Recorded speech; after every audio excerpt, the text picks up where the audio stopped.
Working with TOML and Python. TOML, Tom's Obvious Minimal Language, is a reasonably new configuration file format that the Python community has embraced over the last few years. TOML plays an essential part in the Python ecosystem. Many of your favourite tools rely on it, and you'll use pyproject.toml when you build and distribute your own packages. In this course, you'll learn more about TOML and how you can use it. In particular, you'll learn and understand the syntax of TOML, learn how to parse TOML documents, use TOMLEW to write data structures as TOML, and use TOMLkit when you need more control over your TOML files. A module for parsing TOML was added to Python's standard library in version 3.11, but if you need to work on an older version, you'll see how to use the TOML library for the same functionality on versions 3.7 and later. Any code you see running in the REPL will be using the bpython interpreter. This is a replacement Python interpreter that offers a number of enhancements, including code highlighting and suggestions, but any code you see running on screen will work in the standard Python REPL, which is typically accessed by typing Python or Python 3 at your terminal or command line prompt. So now you know what's going to be covered, let's get started. Use TOML as a configuration format. TOML is short for Tom's Obvious Minimal Language and is humbly named after its creator, Tom Preston Werner. It was designed expressly to be a configuration file format that should be easy to parse into data structures in a wide variety of languages. In this section, you'll start thinking about configuration files and look at what TOML brings to the table. A configuration is an important part of almost any application or system. It will allow you to change settings or behavior without changing the source code. Sometimes you'll use a configuration to specify information needed to connect to another service, such as a database or cloud storage. Other times you'll use configuration settings to allow your users to customize their experience with your project. Using a configuration file for your project is a good way to separate your code from its settings. It also encourages you to be conscious about which parts of your system are genuinely configurable, giving you a tool to name magic values in your source code. For now, consider the configuration file seen on screen for a hypothetical tic-tac-toe game. You could potentially code this directly into your source code. But by moving the settings into a separate file, you gain the following. You give explicit names to values, you provide these values more visibility, and you make it simpler to change these values. Look once more at the hypothetical configuration file. Those values are conceptually different. The colors are values that your framework probably supports changing. In other words, if you replace blue with red, that would be honored without any special handling in your code. You could even consider if it's worth exposing this configuration to your end users through the front end. But the board size may or may not be configurable. A tic-tac-toe game is played on a 3x3 grid. It's not certain that the logic would still work for other board sizes. It may still make sense to keep the value in your configuration file, both to give a name to the value and to make it visible. Finally, the project URL is usually essential when deploying an application. It's not something that a typical user will change, but a power user may want to redeploy the game to a different server. To be more explicit about these different use cases, you may want to add some organization to your configuration. One popular action is to separate your configuration into additional files, each dealing with a different concern. Another option is to group configuration values.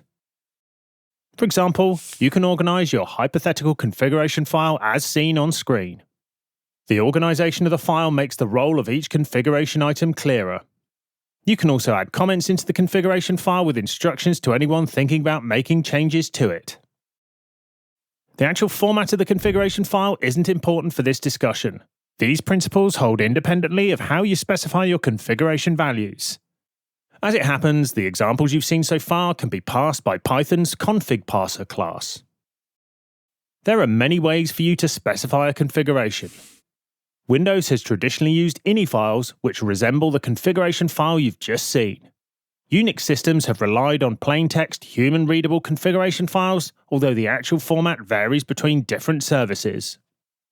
Over time, more and more applications have come to use well-defined formats such as XML, JSON, or YAML for their configuration needs. These formats were designed as data interchange or serialization formats, usually meant for computer communication. On the other hand, configuration files are often written or edited by humans. Many developers have become frustrated with JSON's strict comma rules when updating their Visual Studio Code settings, or with YAML's nested indentations when setting up a cloud service. Despite their ubiquity, these file formats aren't the easiest to write by hand. But there is a better solution to this problem, and it's the subject of this course, TOML, which you'll look at in the next section. TOML, Tom's Obvious Minimal Language. TOML is a fairly new format. The first format specification, version 0.10, was released in 2013. From the beginning, it focused on being a minimal configuration file format that's human readable. You can see the TOML project's goals on screen, taken from the TOML webpage. As you work through this course, you'll see how well TOML hits these targets. It's clear, though, that TOML has become quite popular over its short lifespan.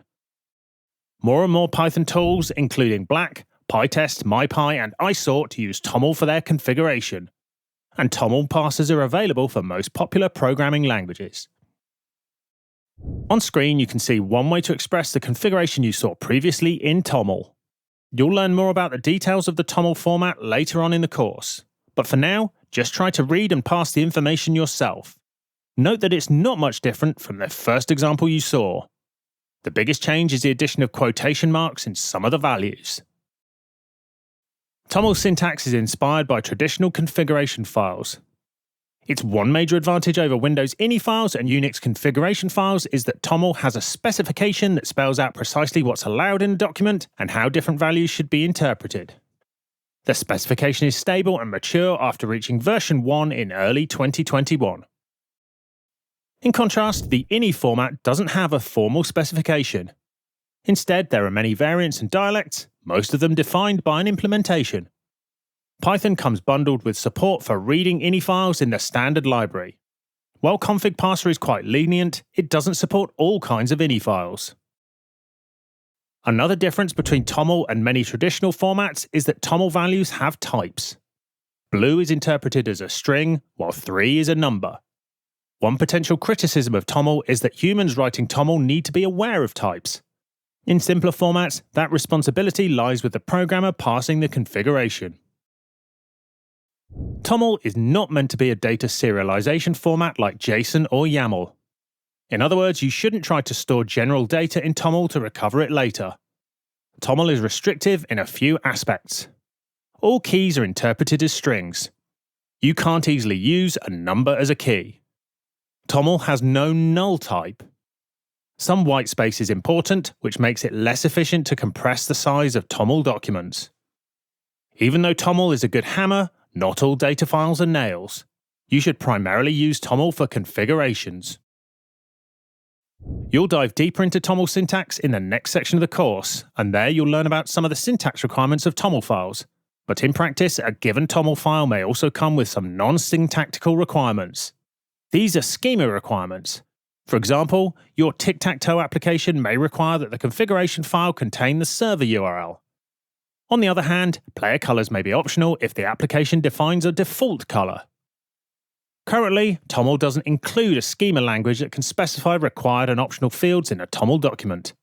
Several proposals exist, although it's not clear if any of them will be accepted anytime soon. In simple applications, you can validate your TOML configuration manually. For example, you can use structural pattern matching, which was introduced in Python 3.10. Assuming that you've passed the configuration into Python and named it config, you can check its structure with the code seen on screen. The first case statement spells out the structure that you expect. If config matches, then you use pass to continue your code. Otherwise, you raise an error. This approach may not scale well if your TOML document is more complicated. You also need to do more work if you want to provide good error messages. A better alternative is to use Pydantic, which utilizes type annotations to do data validation at runtime. One advantage of Pydantic is that it has precise and helpful error messages built in. If you want to know more about Pydantic, then RealPython has you covered with this video course. There are also tools that take advantage of the existing schema validations that exist for formats such as JSON. For example, Taplow is a TOML toolkit that can validate TOML documents against JSON schemas. Taplow is also available for Visual Studio Code, bundled into the even better TOML extension. You won't worry about schema validation in the rest of this course. Instead, in the next section of the course, you'll get more familiar with the TOML syntax and see all the different data types that are available to you. Data types in TOML. TOML is built around key value pairs that map nicely to hash table data structures. TOML values have different types, and every value must be one of the types seen on screen. Additionally, you can use tables and arrays of tables as collections that organize several key value pairs. You'll learn more about these later on. TOML supports comments with the same syntax as Python. A hash symbol marks the rest of the line as a comment. Use comments to make your configuration files easier to understand and use for yourself and your users. You'll see all the different elements of TOML in this course, but some details and edge cases will be glossed over. Check out TOML's documentation if you're interested in the fine print. As noted, key value pairs are the basic building blocks in a TOML document. You specify them with the syntax seen on screen, where the key is separated from the value with an equals sign. This is a valid TOML document with one key value pair. In this example, greeting is the key and hello TOML is the value. Values have types. In this example, the value is a text string. You'll learn more about the different value types soon. Keys are always interpreted as strings, even if quotation marks don't surround them. Consider the example seen on screen. Here, 42 is a valid key, but it's interpreted as a string, not a number. Usually, you want to use bare keys. These are keys that consist only of ASCII letters and numbers, as well as underscores and dashes. All such keys can be written without quotation marks, as seen. TOML documents must be encoded in UTF-8 Unicode. This gives you great flexibility when representing your values. Despite the restrictions on bare keys, you can also use Unicode when spelling out your keys, but this comes at a cost. To use Unicode keys, you must add quotation marks around them. All these keys contain characters that aren't allowed in bare keys. The dot, Norwegian characters, and a space. You're allowed to use quotation marks around any key, but in general, you want to stick to bare keys that don't use or require quotation marks. Dots play a special role in TOML keys. You can use dots in unquoted keys, but in that case, they'll trigger grouping by splitting the dotted key at each dot. Consider the example seen on screen. Here, you specify two dotted keys. Since they both start with player X, the key symbol and color will be grouped together inside a section named player X. You'll learn more about this when you start exploring tables. TOML uses familiar syntax for the basic data types. Coming from Python, you'll recognize strings, integers, floats, and booleans. The immediate difference between TOML and Python is that TOML's boolean values are lowercase. A TOML string should typically use double quotation marks. Inside strings, you can escape special characters with the help of backslashes. You can see how the string seen on screen will be interpreted.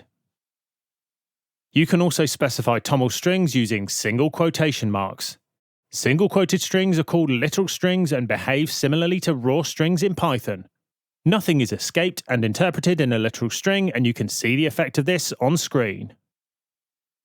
Finally, TOML strings can also be specified using triple quotation marks, whether double or single. Triple quoted strings allow you to write a string over multiple lines, similar to a Python multi-line string.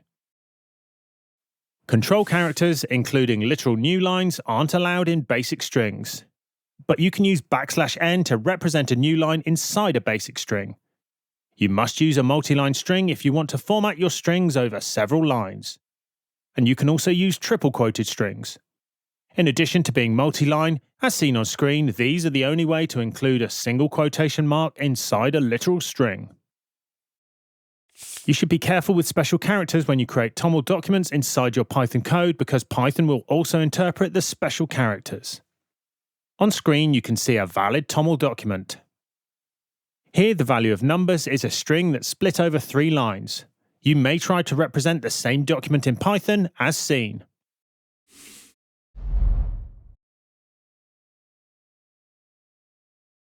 But this won't work because Python passes the \n characters and creates an invalid TOML document. You need to keep the special characters away from Python by using raw strings.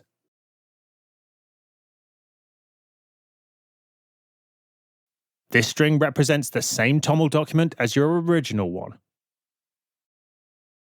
Numbers in TOML are either integers or floating point numbers. Integers represent whole numbers and are specified as plain numeric characters. As in Python, you can use underscores to enhance readability. Floating point numbers represent decimal numbers and include an integer part, a dot representing the decimal point, and a fractional part. Floats can use scientific notation to represent very small or very large numbers. TOML also supports special float values such as infinity and not a number. The TOML specification requires that integers at least are represented as 64-bit signed integers. Python handles arbitrarily large integers, but only ones with up to about 19 digits are guaranteed to work on all TOML implementations. TOML is a configuration file format, not a programming language. Expressions like 1 plus 2 are not supported, only literal numbers. Non-negative integer values may also be represented as hexadecimal, octal, or binary values, as seen. Boolean values are represented as true and false, which must be lowercase. TOML also includes several time and date types. Before you explore those though, in the next section of the course, you'll see how you can use tables to organize and structure your key value pairs. Tables in TOML. You've learned that a TOML document consists of one or more key value pairs. When represented in a programming language, these should be stored in a hash table data structure. In Python, that would be a dictionary or another dictionary-like data structure. To organize your key value pairs, you can use tables. TOML supports 3 different ways of specifying tables. The end results will be the same independently of how you represent your tables, but the different tables do have slightly different use cases. Use regular tables with headers in most cases.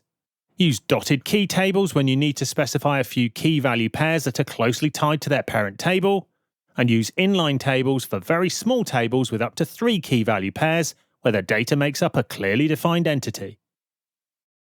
The table representations are mostly interchangeable. You should default to regular tables and only switch to dotted or inline tables when you think it improves your configuration's readability or clarifies your intent. Let's take a look at how these different table types look in practice. Regular tables are defined by adding a table header above the key value pairs.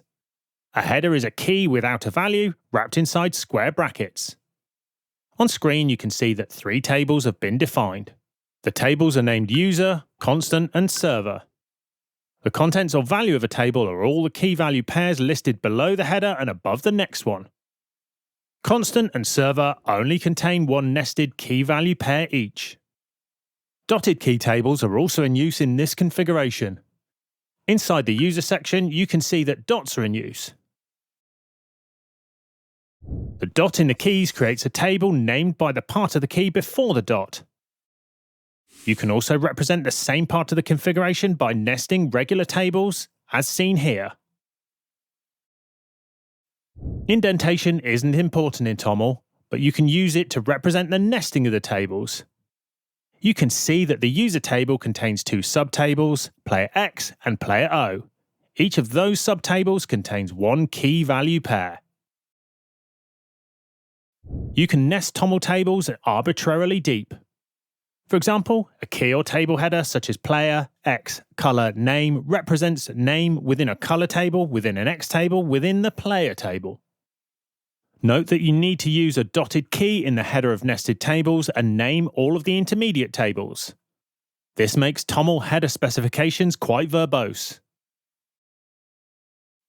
Now let's look at the same data represented in 3 different ways, firstly starting with nested regular tables. This representation makes it very clear that you have 2 different player tables. You don't need to explicitly define tables that only contain subtables and no regular keys. Compare the nested tables with the dotted key configuration. This is shorter and more concise than nested tables, but the structure is less clear and you need to expend some effort on passing the keys before you realise there are two player tables nested within user. The dotted tables are more beneficial when you have a few nested tables with one key each, such as the early example with colour subkeys. Finally, inline tables. An inline table is defined with curly braces wrapped around comma-separated key-value pairs. In this example, the inline table brings a nice balance of readability and compactness as the grouping of the player table becomes clear. Inline tables should only be used sparingly and mostly in cases where, like this, a table represents a small and well-defined entity such as a player. Inline tables are intentionally limited compared to regular tables. In particular, an inline table must be written on one line in the TOML file, and you can't use conveniences such as trailing commas. On screen, you can see the three previous examples representing the same data for comparison purposes. In general, you can define your tables in any order, and you should strive to order your configuration in a way that makes sense to users. A TOML document is represented by a nameless root table that contains all other tables and key-value pairs. Key-value pairs that you write at the top of your TOML configuration before any table header are stored directly in the root table. Here, title is a key in the root table, constant is a table that's nested within the root table, and board size is a key in the constant table. Be aware that a table includes all key-value pairs written between its header and the next table header. In practice, this means that you must define nested subtables below the key-value pairs belonging to the table. Consider the document seen on screen. The indentation suggests that background color is supposed to be a key in the user table, but TOML will ignore the indentation and checks only the table headers. As a result of this, background color is part of user player O. To correct this, background color should be defined before the nested tables. Now, background color is a key in user as intended. If you use a dotted key table, then you can more freely use any order of keys. Now there are no explicit table headers except for user, so background color will be a key in the user table.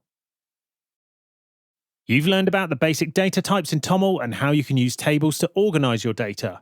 In the next section of the course, you'll see the final data types that you can play with in your TOML documents.